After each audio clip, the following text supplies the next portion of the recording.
ఈ ప్రపంచం అంతటిని మనం కనుక ఆలోచన చేసినప్పుడు ఈ ఇజ్రాయెల్ కంట్రీ, అలాగే ఆ ఇజ్రాయెల్ కంట్రీలో ఉన్నటువంటి బెత్లెహేము అనేటువంటి ప్రాంతం ప్రపంచ దేశాలన్నిటికీ కూడా నడిబొడ్డు లాంటిది, అంటే అన్నిటికీ కేంద్ర బిందువు లాంటిది.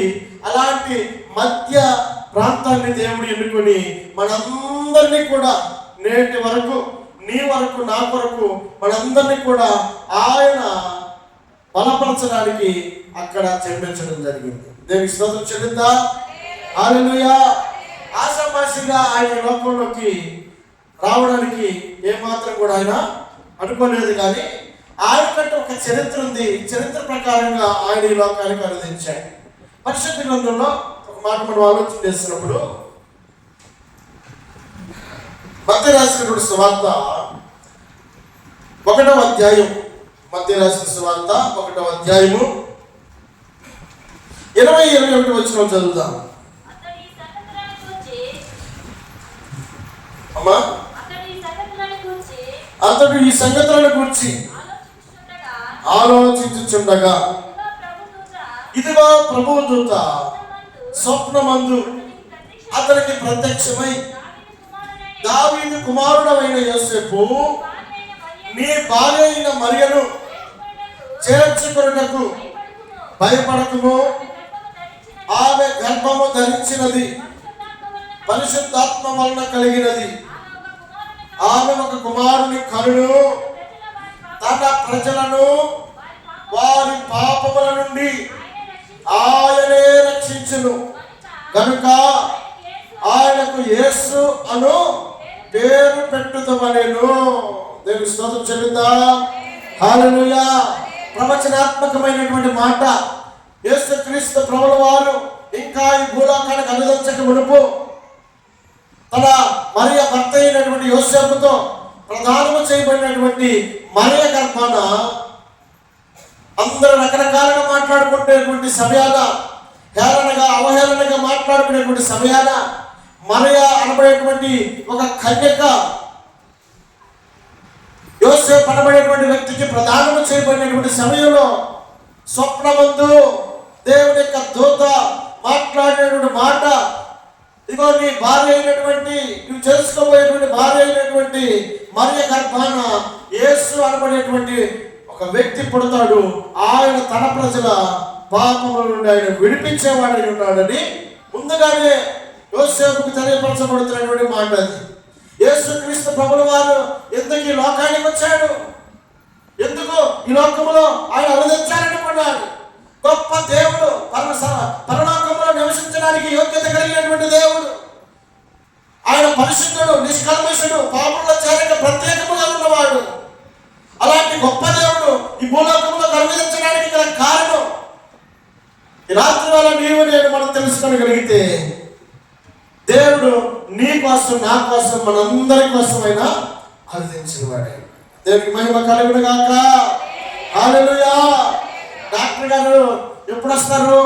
మనకి బాగలేకపోతేనో, కళ్ళు నొప్పో, కాలు నొప్పో, ఏదైతే మనకు అనారోగ్యమై ఉంటుందో అప్పుడు మనం డాక్టర్ దగ్గరికి వెళ్ళాలన్నా, లేదా డాక్టర్ని మన ఇంటికి పిలిపించుకోవాలన్నా డాక్టర్ ఊరికనే వస్తాడా? రాడు కదా. అన్ని బాగున్నప్పుడు డాక్టర్తో పని ఉందా? లేదు. మరి డాక్టర్తో పని ఎప్పుడంటే మనకి ఏదో ఒకటి బాగలేనప్పుడు. మరి ఈ లోకంలో ఉన్నటువంటి సర్వమానవాళ్ళని ప్రేమించినటువంటి గొప్ప దేవుడు చక్కగా దేవుని సింహాసనంలో ఆనందిస్తూ సంతోషిస్తూ ఉన్నటువంటి దినాన ఈ లోకంలో ఉన్నటువంటి సర్వమానవాళి ఈ భూలోకంలో దేవుడు ప్రేమించి అనుదించడానికి గల కారణం, అక్కడ రాయబడిన మాట ఏంటంటే, ఆమె ఒక కుమారుని కన్ను, తన ప్రజలను వారి పాపముల నుండి ఆయన రక్షించెను. తన ప్రజలను అని అంటా ఉన్నాడు. అంటే తన ప్రజలు కాని వారు ఎవరైనా ఉన్నారా ఈ భూమి మీద? ఆయన సృజించకుండా కొంతమందికి ఎవరైనా ఉన్నారా అని అంటే ఆయనే సృజించాడు. ప్రతి ఒక్కరిని, మనిషి అనబడబడుతున్నటువంటి ప్రతి ఒక్కరిని, ఈ భూమి మీద కనబడుతున్నటువంటి ప్రతి మనిషిని కూడా ఆయనే సృజించాడు. సృజించినటువంటి గొప్ప దేవుడు, సృష్టికర్త అయిన దేవుడు. ఆయన తన ఆలోచనను, ఆయన తన యొక్క నమ్మకత్వాన్ని పరిశీలన చేసేటువంటి సమయంలో ఈ భూలోకంలో సర్వమానవాళి ఎవరైతే ఆ 100వ కీర్తనలో 3వ వచనంలో అయిపోయిన మాట, 100వ కీర్తన 3వ వచనంలో యెహోవాయే దేవుడని తెలుసుకొనుడి, ఆయనే మనలను పుట్టించాడంటండి. ఎందుకు అక్కడ రాయబడిన మాట అంటే తన ప్రజలను రక్షించడానికి ఆయన తల్లి అయినటువంటి మరియ గర్భాన జన్మించడానికి ఆయన ఇష్టపడ్డాడు. ఎందుకు తన ప్రజలను రక్షించాలనుకున్నాడు? దేవుడు నాకు సెలవిచ్చినటువంటి మాట ఏమిటంటే యెహోవాయే దేవుడని తెలుసుకోండి. ఎందుకు తెలుసుకోవాలంటే ఆయనే మనలను పుట్టించెను. పుట్టినట్లు ఏం రాయబడింది?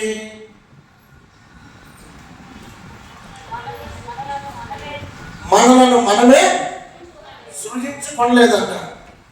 ఇప్పుడు నన్ను మా నాన్న చెయ్యట్టుండాలి, కాలు ఎట్టుండాలి, ముక్కు ఎట్టుండాలి, ఎత్తెంత ఉండాలి అని చెప్పారని మా నాన్న ఊహించిన. బయటకు వచ్చిన తర్వాత చూసి సంతోషించాడేమో, ఎవరొకరు పోలికలే అనుకుని ఒకవేళ ఆనందించడొచ్చేమో. కానీ తండ్రి గర్భంలో ఉండగానే భక్తుడిని దావీదు అంటాడు, దేవా నా తల్లి గర్భమందు నన్ను నిర్మించిన వాడువు నీవేనయ్యా అని అంటున్నాడు. ఈ రాత్రి దేవుడు జ్ఞాపకం చేస్తున్నటువంటి మాట ఏంటంటే ఈ లోకంలో ఉన్నటువంటి మానవాళిని నిర్మించిన వాడు దేవుడు, సృష్టించిన వాడు దేవుడు. ఆది కాండంలో ప్రారంభాల పుస్తకమైనటువంటి ఆది కాండంలో మొట్టమొదటి మనిషిని తయారు చేసేటువంటి సమయంలో నేల మట్టిలో నుంచి మనిషిని తీసి ఆ మట్టిని మనిషిగా తయారు చేసి ఆ మనిషికి నాసికారంలో జీవాయుడుగా అతడు చలించే ఆత్మగా మారిపోయాడు. చక్కగా ఇప్పుడు తన పని తాను చేసుకున్నాడు. చలించే మనిషిగా మారడానికి గల కారణం ఆయన తన జీవాయువును మనిషి యొక్క నాసికారంధ్రంలో ఊదాడండి. ఊరకనే నీకు నాకు విలువ రావడానికి గల కారణం ఏంటో తెలుసా?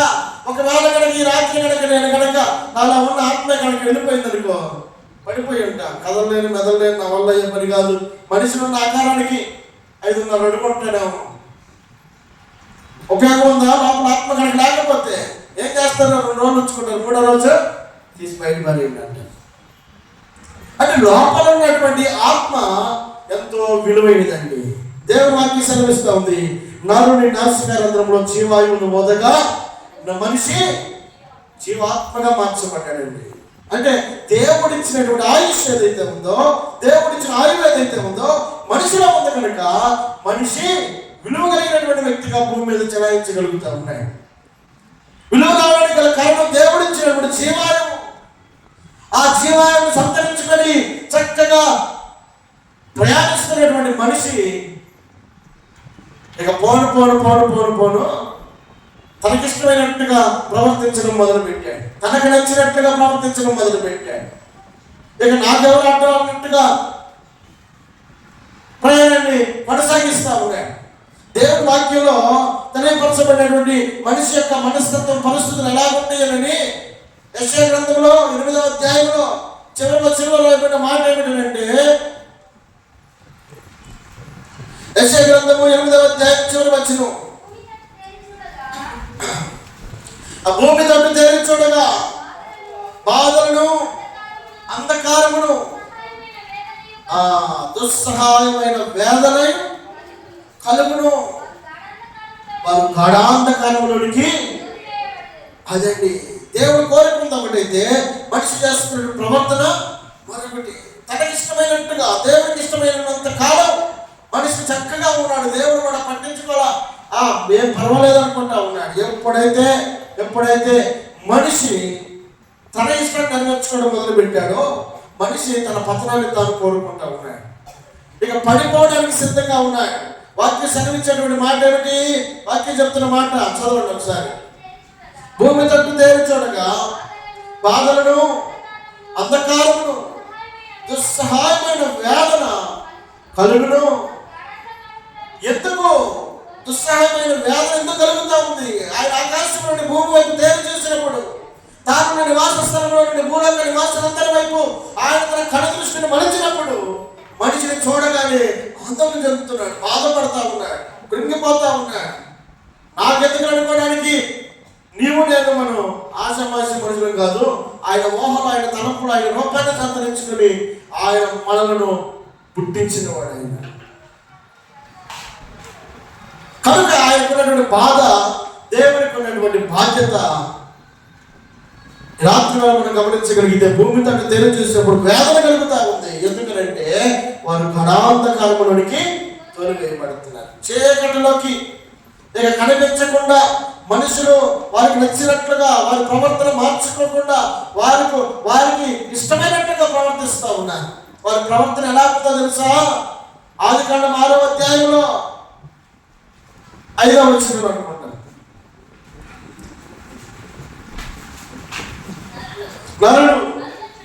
నరుల చెడుతనము భూమి మీద గొప్పదనియు వారి హృదయం యొక్క తలంపులలోని ఊహంతయు ఎల్లప్పుడూ కేవలం చెడ్డదని. ఎవరి కంట్లో పడ్డారు తెలుసా? సృష్టించినటువంటి సృష్టికర్త కంట్లోనే పడ్డారు. మనిషిని చూసినప్పుడు బాగానే ఉన్నాడు కదా, ఆకారాన్ని కనుకుంటే మనిషి మనస్తత్వం బాగాలేదట. మనిషి తనకు నచ్చినట్టుగా బ్రతకడానికి ఇష్టపడినటువంటి ఆ సమయాన దేవుడు చూసినప్పుడు ఏ మాత్రం కూడా ఆయనకి మిగులు పడ్డా. గణాంధకారంలోకి తోలివేయబడినటువంటి మనుషుల్ని గమనించినప్పుడు ఆయనకు తీరని వేదన, తీరని బాధ కలిగినటువంటి సమయాన ఆయన ఈ లోకమును ప్రేమించడానికి ఇష్టపడ్డాడండి. చదువుదామా? యోహాను సువార్త 3వ అధ్యాయం 16వ వచనం. దేవుడు లోకమును ఎంతో ప్రేమించెను కాగా ఆయన తన ద్వితీయ కుమారుడైన పుట్టిన వారి యందు విశ్వాసముంచు ప్రతి వాడును నశింపక నిత్య జీవము పొందనట్లు ఆయన అనుగ్రహించెను. చాలండి. ఎలా? ఎందుకంట నశింపక నిత్య జీవము పొందునట్లు. నశించిపోవడానికి మనిషి దగ్గరైన సమయాన కాపాడే వ్యక్తి. ఇప్పుడు బాగలేదు, బాగా 2 రోజులకి మంచం పెట్టామనుకో, ఇప్పుడు ఏం చేస్తారు ఇంట్లో వాళ్ళు? ఎవరో ఒక డాక్టర్ని పిలుచుకొని వచ్చి వైద్యం చేపిస్తారు. మనం పిలవడం మన వల్ల కాదు. పడిపోయిన స్థితిలో మనం ఉన్నాం. పడిపోయినటువంటి మనలను ఎవరో మన ఇంట్లో బాధ్యత కలిగినటువంటి మనుషులు ఏం చేస్తారు? అయ్యో బాగలేదు కానీ డాక్టర్ని పిలిచి వైద్యం చేయించి మళ్ళా తిరిగి లేపడానికి ప్రయత్నం చేస్తారు. అలాగే తండ్రి అయినటువంటి దేవుడట ఈ లోకం వైపు చూసినప్పుడు మనిషి యొక్క ప్రవర్తనగా పట్టి మనిషి పతనమైపోతా ఉన్నాడు, కృంగిపోతా ఉన్నాడు. మనిషిలాగా జీవించడం లేదు, మనిషి మృగంలాగా జీవిస్తూ ఉన్నాడు. మనిషి తనకు నచ్చినట్టుగా జీవిస్తూ తన పతనాన్ని తాను కోరుకుంటా ఉన్నాడు. ఇలాంటి సమయంలో తండ్రి అయినటువంటి దేవుడట తన మనస్సులో నొచ్చుకొని బాధపడి వారిని భూమి వైపు తేర చూసినప్పుడు ఆ దుష్టమైన వేదనలో ఉన్నటువంటి మనుషులను, గణాంధకారంలో తోలివేయబడుతున్న మనుషులను, కేవలం వారి ఊహలన్నీ కేవలం చెడ్డదని చూచినటువంటి దేవుడట వాడు మానవుడు ఎక్కడికక్కడ పోని చెప్పిన మాట వినేవాడు కాదని చెప్పి అనుకోకుండా ఆయన బాధ్యత కలిగినటువంటి తండ్రి అయి మన మాట వినట్లేదండి. మన పిల్లలు అంత మాత్రం వదిలేస్తామా? మన కోసం బాధపడతాం. ఎట్టో కట్ట మన మాట వినిపోతే పక్కన చేత సరే చెప్పించి వారిని సరైన మార్గంలో నడిపించుకోవాలని మనం ప్రయత్నం చేస్తాం. ఎందుకంటే కన్న బాధ్యత, కన్న భారము వాళ్ళు ఏం చేస్తుంది?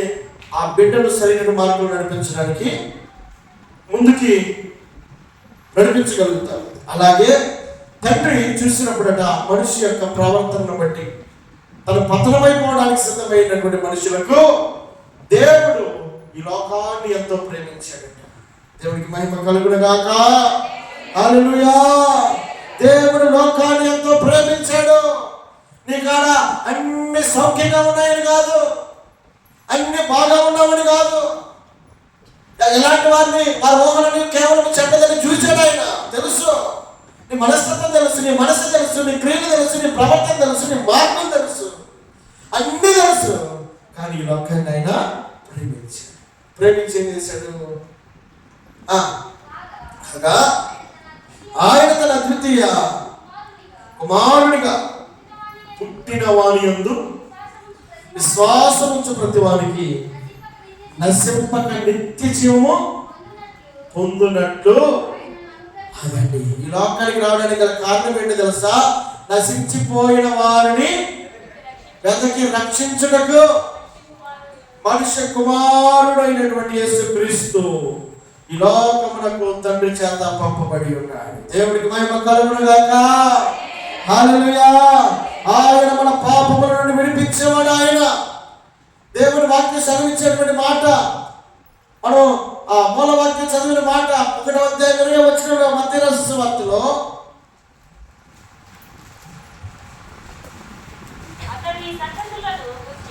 ఆ 21వ వచనం, ఆమె ఒక కుమారుని కనును తన ప్రజలను వారి పాపము నుండి ఆయనే రక్షించును కనుక ఆయనకి యేసు అను పేరు పెట్టదు. ఎందుకు ఆయన ఈ భూలోకానికి వచ్చాడంటే ఆయన ఏదో ఇక్కడ మన కాడ ఏదో సంపాదించడం బావాలని కాదు, మన దగ్గర ఏదో తీసుకుని బావాలని కాదు.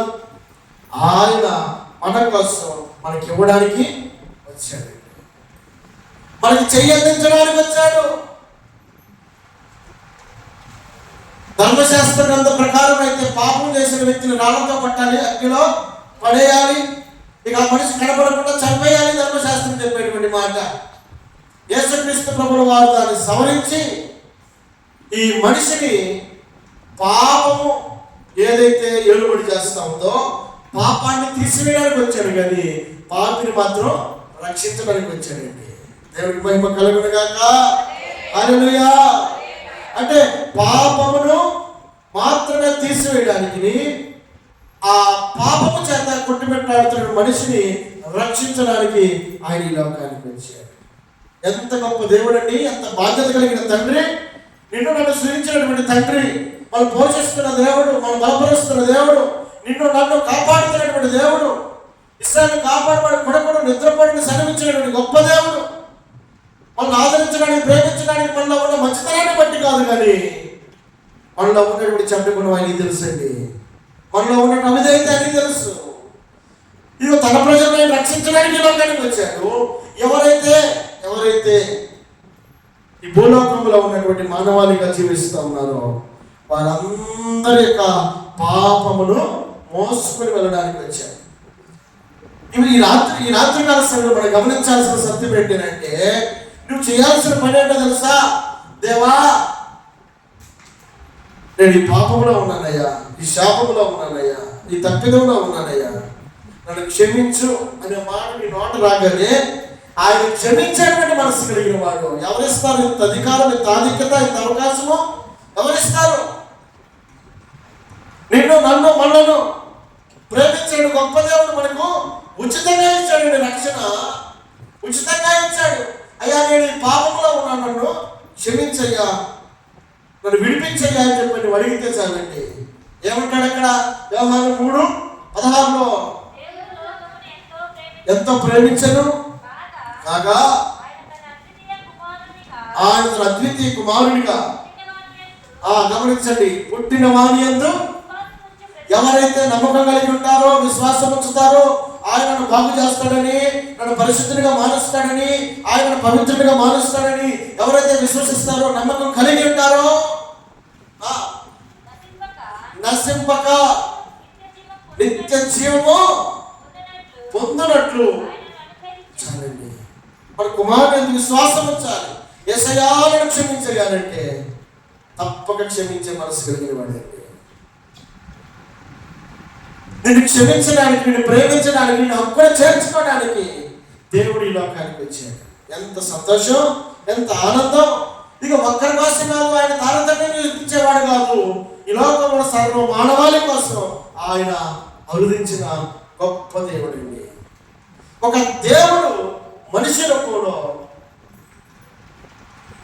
నిన్ను, నన్ను, మనల్ని ప్రేమించి పరిశుద్ధమైనటువంటి రక్తము ఈ భూమి మీద చిందింపబడితేనే కానీ మనిషి పవిత్రుడిగా మారడని తెలుసుకొని ఆయన మన కోసం ఈ లోకానికి రావడమే.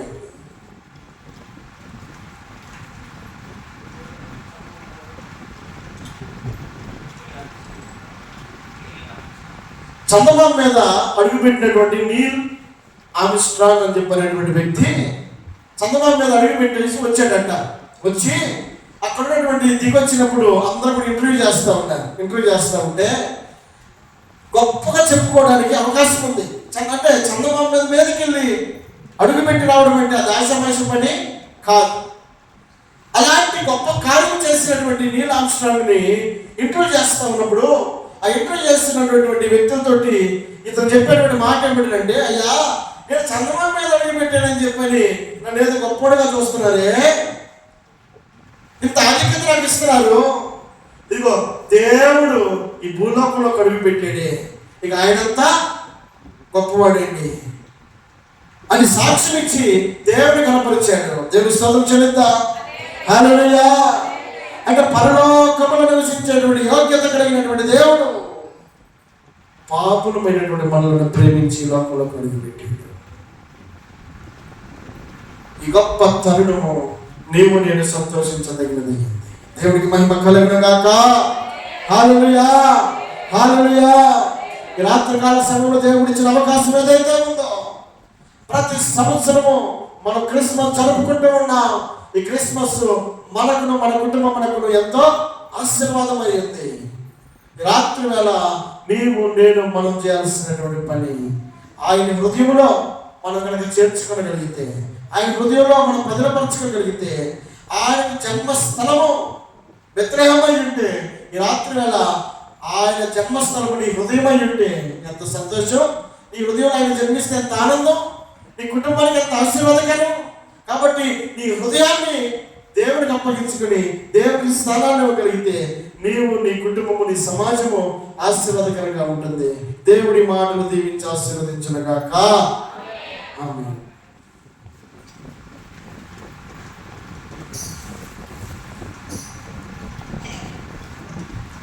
హల్లెలూయా, హల్లెలూయా. మంచిది, చాలా చక్కని వాక్యాన్ని మనకు బోధించారు. ఎంతమంది అయితే విన్నారో తెలియదు కానీ సగం కళ్ళు మాత్రం పడుతూనే ఉన్నాయి, కళ్ళ మీద పడుతూ ఉన్నాయి, లేకపోతే రెప్పలు నేను గమనిస్తూ ఉన్నాను. సగం మంది చక్కగా నిద్రపోయారు. దేవునికి మహిమ కలుగును గాక. హల్లెలూయా. మంచిది. ఇశ్రాయేల్ దేశం చాలా గొప్ప దేశం అండి. ఎందుకంటే మన కొరకు రూప రక్షకుడిని అక్కడే పుట్టాడు కాబట్టి. అంత మాత్రమే కాదు, ప్రపంచం ఇచ్చిన జ్ఞానం కూడా అక్కడే ఉంది. ఎంత అంటే ఒక దేశం నోబెల్ బహుమతి పొందాలంటే ఎంతో కష్టపడాలి. అలాంటిది 28% మంది నోబెల్ ప్రైజ్ పొందిన దేశం ఏదైనా ఉందయ్యా అంటే అది ఇశ్రాయేల్ దేశం మాత్రమే. హల్లెలూయా, హల్లెలూయా. 28% మంది అంటే 128 మంది నోబెల్ ప్రైజ్ తెచ్చుకున్నారు. అది ఒక్క ప్రైజ్ కొట్టాలంటేనే ప్రపంచం మొత్తం కూడా గర్వించాలి. ఆ తెలివికి వాళ్ళందరూ కూడా ఫిదా అయితేనే ఆ నోబెల్ ప్రైజ్ ఇస్తారు. అలాంటి దేవాది దేవుడు ఆ ప్రదేశం పుట్టి అక్కడున్న జ్ఞానం అంతా కూడా ఆయన ఇచ్చిన జ్ఞానమే. రెండోదిగా 28% కూడా యూదులే. హల్లెలూయా. ఎవరు కూడా బయట నుంచి వచ్చిన వాళ్ళు కాదు, యూదులే ఈ ప్రపంచానికి కూడా జ్ఞానాన్ని పంచాడు. అంత మాత్రమే కాదు, మన కొరకు సర్వలోక పాప పరిహారార్థం రక్త ప్రోక్షణ ఆవశ్యకం, తద్రక్తం పరమాత్మైన పుణ్యదాన బలియాగం. ఈ శ్లోకము మన ప్రభువైన యేసుక్రీస్తు ప్రభువారిదే. ఎందుకంటే ఈ శ్లోకం చెప్పున ఋగ్వేదంలో కూడా ఏమీ కూడా ఎవరు కూడా చెప్పలేదు. ఈ పాపము నుంచి ఒక పరిశుద్ధిని రక్తం కావాలి అని చెప్పేసి ఆ లేఖన వేదాల్లో చెప్పబడింది, కానీ ఆ వ్యక్తి ఎవరు కూడా చూపించలేదు. చూపించగలిగిన ఏకైక గ్రంథం ఏదయ్యా అంటే చెప్పాలా, ఏది కూడా ఏ వేదాల్లో కూడా ఆ వ్యక్తిని గురించి చెప్పలేదు. చెప్పగలిగిన ఏకైక గ్రంథం మన పరిశుద్ధ గ్రంథం. హల్లెలూయా, హల్లెలూయా. కాబట్టి దేవుడు మన కొరకు దిగి వచ్చాడు. అది మాత్రమే కాదు, కానీ ఆయన తేరి చూడగా ఏం కనబడిందంటే భూమి మీద, ఇందాక దైవ సేవకు తెలియజేశారు, దుస్సహమైన వేదన గాఢం. ఎందుకంటే మనలో పరిశుద్ధత లేదు కాబట్టి. ఆయన కళ్ళు దృష్టి అంటే భూమి అంతటి కూడా ఏం చేస్తుంది, సంచరిస్తుంది. ఏం చేస్తున్నావా, నిద్రపోయిన వాళ్ళు కూడా చూస్తుంటాడు. హల్లెలూయా, అవునా? నిద్రపోయిన వాళ్ళు కూడా దేవుడు చూసే ఉంటాడు. ఆయన ఓమ్ని ప్రెసెన్స్, ఆయన అన్ని చోట్ల ఉండగలిగిన దేవుడు. కాబట్టి దేవదేవుడు, నేనేదో తలుపు వేసుకుంటున్నాను, నన్ను ఎవరు చూడలేదు, నా బిల్డింగ్ కట్టేస్తాను, అబ్బే. ఆయనకు రాత్రి కూడా పగలులాగే కనపడుతుందంట. కీర్తన భాగంలో చెప్తాడు, హల్లెలూయా. రాత్రి కూడా ఎట్లా కనపడుతుందంట? మనకైతే ఇంటి గుడ్డోళ్ళలాగా ఎదుర్కోవాలా, ఆయనకి స్పష్టంగా కనబడతాయి. నువ్వు ఏం చేస్తున్నావా, నువ్వు ఏం తింటున్నావా, ఏ పని చేస్తున్నావా. 139 కీర్తన భాగంలో ఆయన ఎక్కడికి పోయినా ఉంటాడు. కాబట్టి చాలా చక్కని వాక్యాన్ని ఈరోజు మనం దైవ సేవకు తెలియజేస్తాం. ఆయన కను దృష్టి మన మీద ఉంటుంది.